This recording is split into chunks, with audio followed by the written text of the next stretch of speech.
I know you talk about death certificate song, right? Yes. I want to go for that. That's my number one. In your mind, what makes that the number one gangster rap album of all time?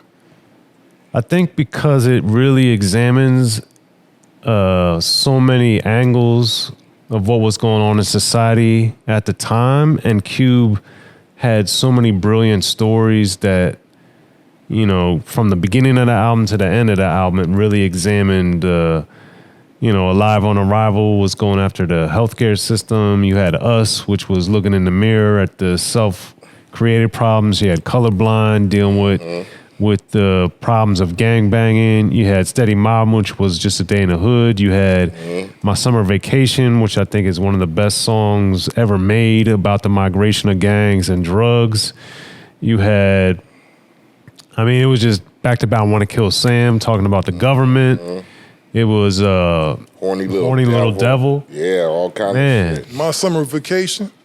Yeah. Which really examined the migration of the West Coast, the West Coast gangsters into the Midwest, into the Midwest, and it actually spawned me being originally from the Midwest. As I remember, Crips and Bloods coming to Ohio, and it wasn't on no hostile takeover stuff. Like, it was just they had the best prices. They had prices cats couldn't believe, and so cats they came up there with the work. So you had cats, you saw local gangs like the Brick City Outlaws and the Dynamite Devils that had been around since the 60s started kind of making the transition and turning to blood gangs, turning into Crip gangs just because they met somebody that was cool from California. And a lot of those cats that set up shop in the Midwest are still there to this day. They wound up having families, wound up just never going back. Yeah. If they didn't go to the feds.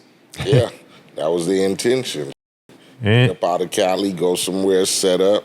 Once you plant the roots, you like, it. Nigga, this is home. Yeah, because they had, Cube does a great job on My Summer Vacation of really breaking down that reality and how the gang culture spread in a different way.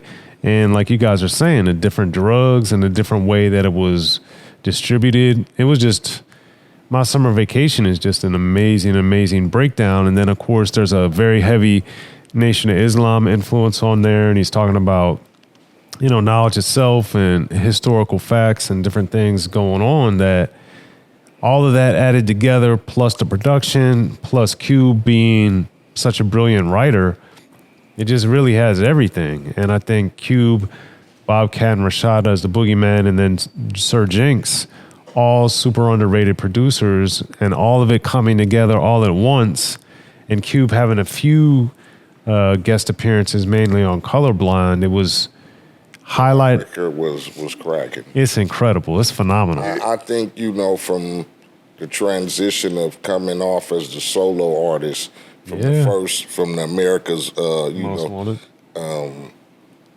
This record was more West Coast feel.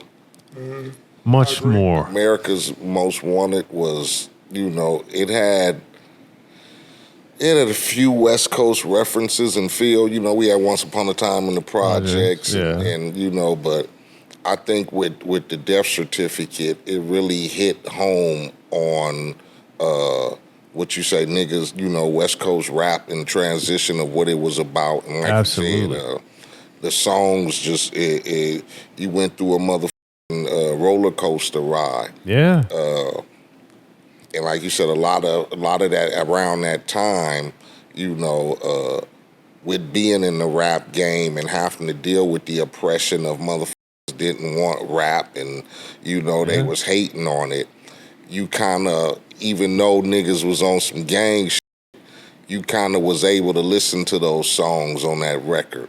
Because you was like, yeah, they don't want a nigga to eat. And they tripping because we saying we from here and niggas is wearing colors and, bitching hoe shit and, just reality of what niggas was going through on the daily. But for some reason in that time, man, they really was against what we was pushing.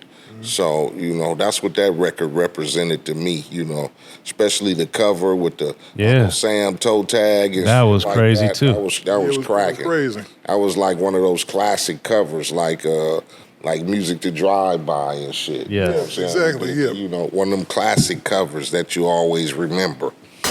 Gangster Chronicles, we gon' tell you how it goes. If I lie, my nose will grow like Pinocchio. We gon' tell you the truth and nothing but the truth. Gangster Chronicles, this is